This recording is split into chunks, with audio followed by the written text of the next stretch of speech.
नमस्कार श्रोता बंधु मु आरजे स्वयं आपण मैंने शुणुंट 89.2 FM radio Bhubaneswar the temple city radio.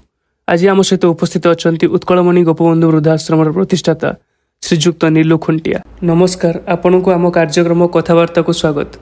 आज्ञा नमस्कार, जय जगन्नाथ। मु नीलू खुंटिया, उत्कलमणि गोपबंधु आदर्श वृद्धाश्रम प्रतिष्ठाता। ए वृद्धाश्रम स्टार्ट करिवार प्रेरणा कोठु आसिला? जितेबले महामारी कोविड 2020-21 स्टार्ट है से समय सबू काम धंदा बंद होगा, लोक मैंने घरे रहिले, बाहर को जावाक सरकार तरफ नीति नियम कटकणा सब लगी रहा। यही समय मु चिंता कली जितेबले रास्ता घाट आम जाओ एकुटिया से देखो किसी असहाय लोक सब खाया पीना पड़ रही था। आम पचारू सी कहते आम किसी कम कौन होटेल जो आमर फड़िका झाड़ू करके निजर पेट पोषुले से होटेल सब बंद हो गला, खाया से पाइले से रास्ता घाट में असहाय अवस्था अनाहार भाया पड़ रही था। आम किसी बिस्कुट चूड़ा एमती दे केते दिन दबा एमती चिंता कर बहुत दिन से सहित जोड़ी ही रहा पर मुझे चिंता कली जदि एमती असहाय लोक मान दैव दुरुपयोग आसब,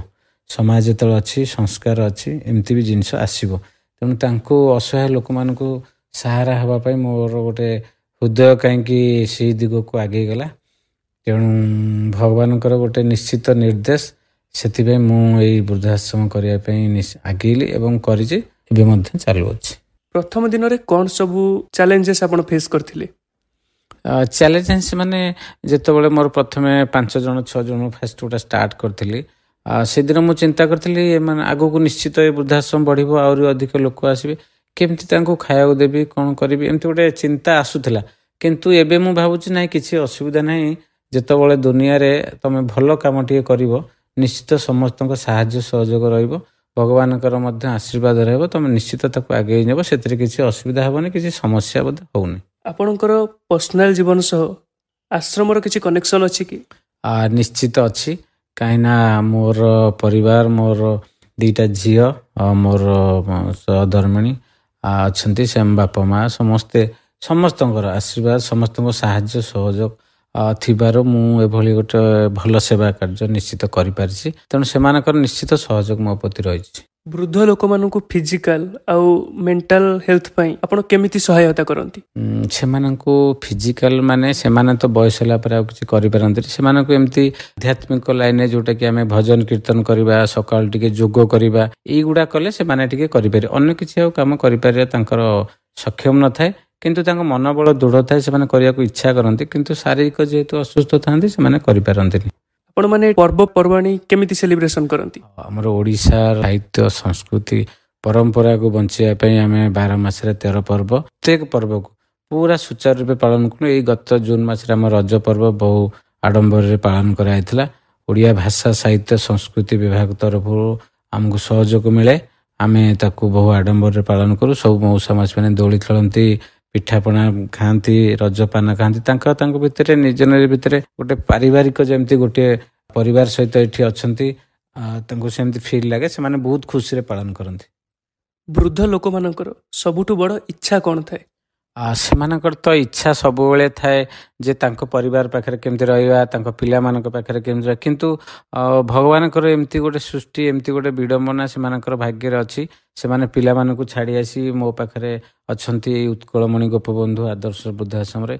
मनरे निश्चित कष्ट थिबो, किंतु जेते मु तांको भल जिनिस खाया को देले मध्य, भल जिनिस पिंधिया को देले मध्य, अंतर भितर जो कोहटा थिबो सेटा केबे मु पूरण करि परिबि नाही। मु निजे अनुभव करूची, निश्चित ताको पिला मानक कथा तांकर मन पडुथिबो, किंतु से काहा को कहिबे, एठी तो पड़ी रहिचन जेहेतु आम पाखरे, तेणु आमर परिवार भलिया समस्ते आमे सेमानकु कोनोसी वृद्धाश्रम रखिछु बोली मु केबे भाबेनी।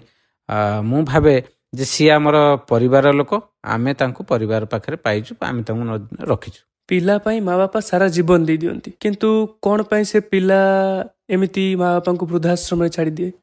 नहीं, सेटा गोटे व्यतिक्रम निश्चित मु जानुची, किंतु आम पाखरे जो माने अछंती सेमाने समस्ते हमको आमर पुलिस प्रशासन होंतु, कौनसी सामाजिक अनुष्ठान होंतु, सेमाने आनी आम पाखरे छाड़ी दैचंती, आमे तांको रखिछु। आम पाखरे केम को बापा मांकर पिला माने आनी छाड़ी नाहांती, तेणु सेटा अन्य जगह कोठी करि थाई पारंती, किंतु आम पाखरे सेमते केई करि नाहांती। ନିଶ୍ଚିତ ସେମାନେ କୋଉଠି ହଉଥିବ ଏ କଥାର ସତ୍ୟତା ଥାଇପାରେ। ମୋ ବ୍ୟକ୍ତିଗତ କଥାରେ କହୁଛି କିନ୍ତୁ ଆମ ପାଖରେ ସେମିତି କେହି ଆଣି ଛାଡ଼ି ଯାଇନାହାନ୍ତି। ଯୋଉ ବୃଦ୍ଧ ଲୋକମାନେ ଆଶ୍ରମରେ ଥାଆନ୍ତି ତ ସେମାନେ ତାଙ୍କ ପିଲାମାନଙ୍କ ଆସିବାର ଏକ୍ସପେକ୍ଟେସନ ରଖନ୍ତି କି ନାହିଁ? ନିଶ୍ଚିତ ରଖନ୍ତି। ଏ କୋଶ୍ଚିନ୍ର ମୁଁ ଟିକେ ବାହାରକୁ ପଳାଉଛି, କାହିଁକିନା ରଖିବେ ନିଶ୍ଚିତ, କିନ୍ତୁ ସେମାନେ କେମିତି ସେମାନଙ୍କ ସହିତ ରଖିବେ? ସେମାନେ ତ ଯୋଗାଯୋଗରେ ନାହାନ୍ତି, ଆସିପାରୁନାହାନ୍ତି, କି ସେମାନେ ତାଙ୍କୁ ଖୋଜୁଥିବେ, ସିଏ ଆସି ତାଙ୍କୁ ଖୋଜିବା କଥା। କିନ୍ତୁ ଯେହେତୁ ଏଇ ଯୋଉ ଭିତରେ ଗୋଟେ ଗ୍ୟାପ୍ ରହିଯାଉଛି, ନିଜର ପିଲା ଆଉ ବାପା ମା ତା ଭିତରେ ଯୋଉ ସମ୍ପର୍କଟା ସେଟା ନିଶ୍ଚିତ ଏଠି ବିଚ୍ଛିନ୍ନ ହେଇଯାଉଛି। କିନ୍ତୁ ତାର କ'ଣ କିଛି ବାଟ ସେମାନେ ବି ପାଉନାହାନ୍ତି। ଯଦି କିଛି ବାଟ ସରକାରଙ୍କ ତରଫରୁ ଖୋଜା ଯାଆନ୍ତା, ଏମାନଙ୍କୁ ପ୍ରତି ବୃଦ୍ଧାଶ୍ରମରେ ଏମାନେ କିଏ କୋଉଠୁ ଆସିଲେ ଯଦି କରାଯାନ୍ତା, ଏଇଟା ଗୋଟେ ପରିବାର ସହିତ ପୁଣି ଯୋଡ଼ି ହେଇଯାଆନ୍ତେ ସେମାନେ। କିନ୍ତୁ ସେ ବ୍ୟବସ୍ଥା ତ କାହିଁ ମୁଁ ଅନୁଭବ କରିପାରିନି। ଯଦି ସେମିତି ହୁଅନ୍ତା ବି ଭଲ, ସେମାନେ ତାଙ୍କ ନିଜ ପରିବାର ସହିତ ପୁଣି ଯୋଡ଼ି ହେଇଯାଆନ୍ତେ, ନିଜ ପରିବାର ପାଖରେ ଯାଇକି ପୁଣି ରୁହନ୍ତେ। ଏଠାରେ ଥିବା ଏମିତି କୋଉ ବୃଦ୍ଧ ଯାହାଙ୍କର କାହାଣୀ ଆପଣଙ୍କ ମନକୁ ବେଶ ଛୁଇଁଗଲା? ନାଇଁ, ସେମିତି ତ ବହୁତ ଅଛନ୍ତି। ମୁଁ କହିବି ଜଣେ ମାଉସୀ ଅଛି, ତାଙ୍କର ପିଲାମାନେ ଅଛନ୍ତି, ସିଏ କୁହନ୍ତି କିନ୍ତୁ କେହି ଆସୁନାହାନ୍ତି। ସିଏ ଯେତେବେଳେ ଆମର ପର୍ବପର୍ବାଣି ସବୁ ପାଳନ କରାଯାଏ, ସେ ଚିନ୍ତା କରନ୍ତି ଆମେ ଗାଁରେ ଏମିତି ଦୋଳି ଖେଳଉ, ଏମିତି ପିଠାପଣା ଖାଉ, କିନ୍ତୁ ଆଜି ମୁଁ ଆସିକିରି ଏଠି ଅଛି। ଏଇ ଜିନିଷ ଏଇ ହେଲା ଗୋଟେ ପରିବାର ଥାଇକି ବି ସେ ଆମ ପାଖରେ ପଡ଼ି ରହିଛନ୍ତି, କିନ୍ତୁ ତାଙ୍କ ମନଟା ମନେ ପଡ଼ୁଛି ସେଇ ପିଲାଦିନର କଥା, ସେଇ ଦୋଳି ଖେଳ, ସେଇ ଗାଁର ଯେଉଁ ପରିବେଶ, ସେଇ କଥା ଗୁଡ଼ା ତାଙ୍କର ମନେ ପଡ଼ିଯାଉଛି। କିନ୍ତୁ ସେ କ'ଣ କରିପାରିବେ? ଆଉ କିଛି କରିବାରେ ତାଙ୍କ ପାଖରେ ସକ୍ଷମ ନାହିଁ, କି ତାଙ୍କ ପାଖରେ ସମର୍ଥ ମଧ୍ୟ ନାହିଁ। ଆପଣ ଦେଖିଛନ୍ତି କି କେହି ମା ବାପା ପିଲା ତାଙ୍କୁ ଛାଡ଼ିଦେଲେ ମଧ୍ୟ ତାପରେ ତାକୁ କ୍ଷମା କରିଦିଅନ୍ତି ତାଙ୍କ ପିଲାମାନଙ୍କୁ? ହଁ, ମା ବାପା ମାନେ ଯେତେବେଳେ ତାଙ୍କୁ ପଚାରିବେ, ସେ ଯେତେ ଅସୁବିଧାରେ ଥିଲେ ମଧ୍ୟ ସେ କହିବ ମୋ ପିଲାଙ୍କର ଆଜି ମଙ୍ଗଳ ହଉ, ସେମାନେ ଭଲରେ ରୁହନ୍ତୁ। ଏଇ କଥା ନିଶ୍ଚିତ ସେମାନେ କୁହନ୍ତି। ସେମାନେ କେତେବେଳେ କୁହନ୍ତିନି ଯେ ମୋ ପିଲାର କେତେବେଳେ ଅମଙ୍ଗଳ ହେଇଯାଉ, ମୋ ପିଲା ମୋତେ ପଚାରୁନି, ମୋ ପିଲା ମୋତେ ଆସି ଖୋଜୁନି। ସେମାନଙ୍କ ମନରେ ସେଇଟା କେବେ ବି ଆସେନି। ବାପା ମା ଯେତେ କଷ୍ଟ ପାଇଲେ ମଧ୍ୟ ପିଲାମାନଙ୍କର ସେ କେତେବେଳେ ବି ଅମଙ୍ଗଳ ଚିନ୍ତା କରିବେ ନାହିଁ, କରନ୍ତି ନାହିଁ ମଧ୍ୟ। ତ ଏଠି ସେମାନଙ୍କର ମାନସିକତା କୋଉଭଳି ଥାଏ? ମାନସିକତା ତାଙ୍କର ସବୁବେଳେ ଅନ୍ୟମନସ୍କ ରହିଲେ ମଧ୍ୟ ଆମ ପାଖରେ ଯେହେତୁ ଅଛନ୍ତି, ଆମେ ତାଙ୍କୁ ଏପରି ଭାବରେ ରଖିଛୁ, ତାଙ୍କୁ ଭଜନ କୀର୍ତ୍ତନ ହଉ, ସକାଳେ ଯୋଗ ହଉ, ଖାଇବା ପିଇବା ଭଲ ହଉ, ଲୁଗାପଟା ପିନ୍ଧିବା ହଉ, ସବୁ ଏତେ ଭଲରେ ରଖିଛୁ। ସେମାନେ ସେଇ ଯେଉଁ ମାନସିକତା ସ୍ତରରେ ସେ ଯେତେବେଳେ ଭାଙ୍ଗି ପଡ଼ନ୍ତି, ସେଟାକୁ ସେ ଭୁଲି ଯାଆନ୍ତି। ଯେହେତୁ ଆମ ପାଖରେ ଏତେ ଭଲରେ ଅଛନ୍ତି, ଭଲରେ ଖାଉଛନ୍ତି, ଭଲରେ ପିନ୍ଧୁଛନ୍ତି, ଭଲରେ ଅଛନ୍ତି, ପରିବାର ଭଳିଆ ଚଳୁଛନ୍ତି, ସେଇ ଯେଉଁ ତାଙ୍କ ମନରେ ଯେଉଁ ଭାବନାଟା ଅଛି ସେଟା ସେ ଦୂରେଇ ଯାଉଛି, ସେମାନେ ତାକୁ ଭୁଲି ଯାଉଛନ୍ତି। ଆଶ୍ରମ ଆଉ ଆପଣଙ୍କୁ ନେଇ ଯଦି ଗୋଟେ ଗପ ଲେଖାଯାଏ, ଦେନ୍ ସେ ଗପର ନୀତି ଶିକ୍ଷା କ'ଣ? ନୀତି ଶିକ୍ଷା ଏହା ହବ ଯେ ପରିବାରଠୁ ଛାଡ଼ିକିରି ବାପା ମା ବାହାରେ ରହିବା କଥା ନୁହେଁ, ପରିବାର ସହିତ ରହିବା କଥା। କାହିଁକିନା ଯେତେବେଳେ ବାପା ମା ମାନେ ଏତେ କଷ୍ଟ କରି ପିଲାକୁ ଜନ୍ମ ଦିଅନ୍ତି, ମା ତାର 10 ମାସ 10 ଦିନ ଧରି ଗର୍ଭରେ ଗୋଟେ ପିଲାକୁ ରଖେ, ଜନ୍ମ କରେ, କେତେ କଷ୍ଟ କରେ। ସିଏ କ'ଣ ଭାବିଥିବ କେବେ ମୁଁ ଆସିକରି ଏଇ ବୃଦ୍ଧାଶ୍ରମରେ ରହିବି ମୋ ପିଲାମାନଙ୍କୁ ଛାଡ଼ିକିରି? ସେ କେବେ ବି ଭାବିନଥିବ। କିନ୍ତୁ ସେଇଟା ଯେତେବେଳେ ତାଙ୍କ ଜୀବନରେ ଘଟୁଛି, ସେ ସମୟରେ ଗୋଟେ ପ୍ରତିବନ୍ଧକ ସୃଷ୍ଟି ହେଉଛି ମା ଆଉ ପିଲା ମଧ୍ୟରେ।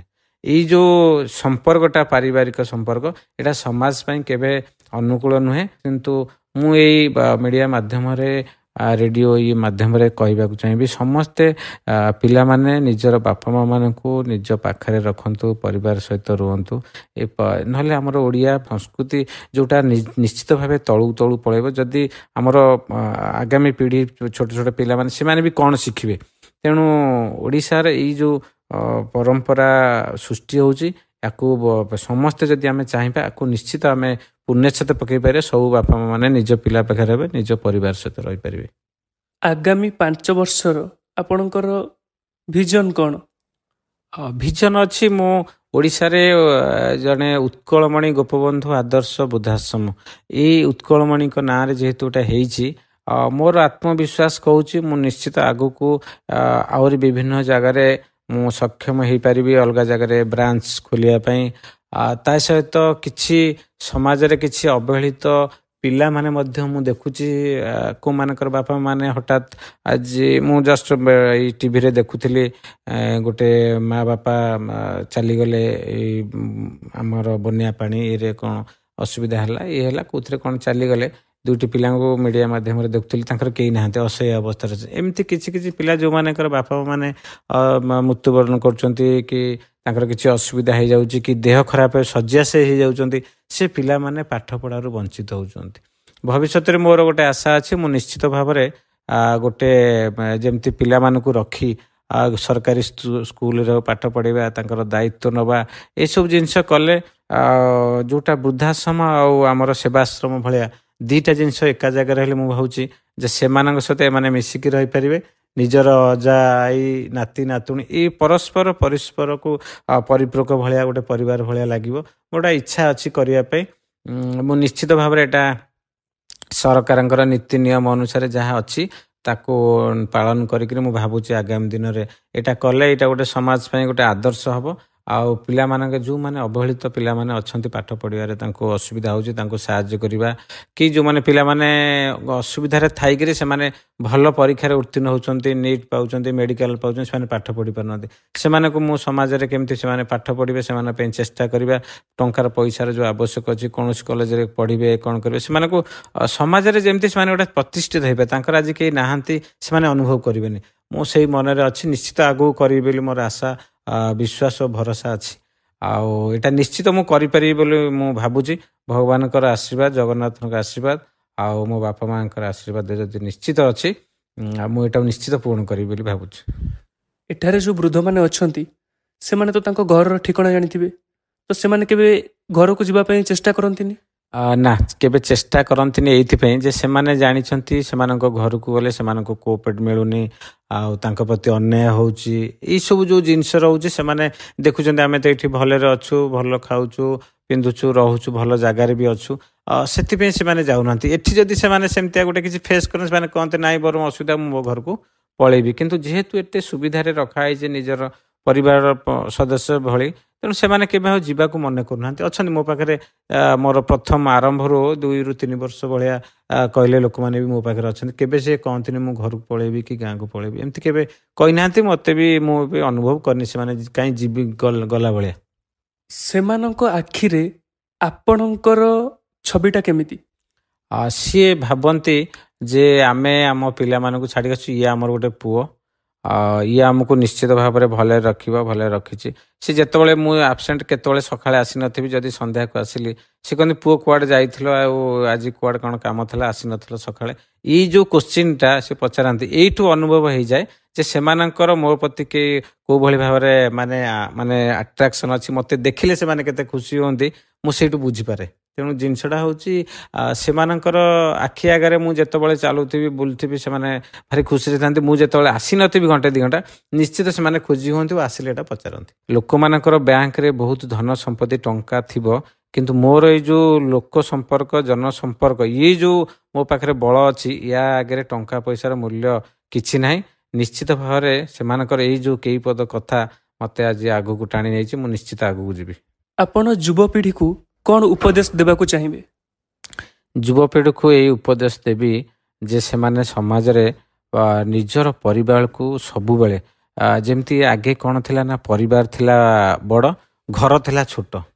ଏବେ ଘର ହେଇଯାଇଛି ବହୁତ ବଡ଼, କିନ୍ତୁ ପରିବାର ବର୍ତ୍ତମାନ ଭିନ୍ନ ଭିନ୍ନ ଅଲଗା ଅଲଗା ହେଇଯାଇଛନ୍ତି।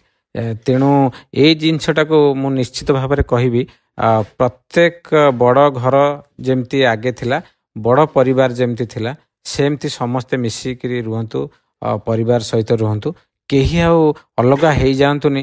ବାପା ମାଆଙ୍କୁ ଅଲଗା ଛାଡ଼ି ଆମେ ନିଜେ ରହିବା, ସେମାନେ ଅଲଗା ରହିବେ, ଇଏ ଗୋଟେ ପରମ୍ପରା ଠିକ୍ ଲାଗୁନି। ତେଣୁ ସମସ୍ତଙ୍କୁ ଅନୁରୋଧ କରିବି, ସମସ୍ତଙ୍କୁ ଏଇ ମାଧ୍ୟମରେ ମୁଁ ମୋର ବ୍ୟକ୍ତିଗତ ଅନୁଭୂତିରୁ କହିବି, ସମସ୍ତେ ପରିବାର ସହିତ ରହିଲେ ସମାଜରେ ଗୋଟେ ଭଲ ଭାଇଚାରା ସୃଷ୍ଟି ହେବ, ଭଲ ପରମ୍ପରା ସୃଷ୍ଟି ହେବ। ଆଗାମୀ ପିଢ଼ି ପିଲାମାନେ ମଧ୍ୟ ଭଲ ଜିନିଷ ଶିଖିବେ।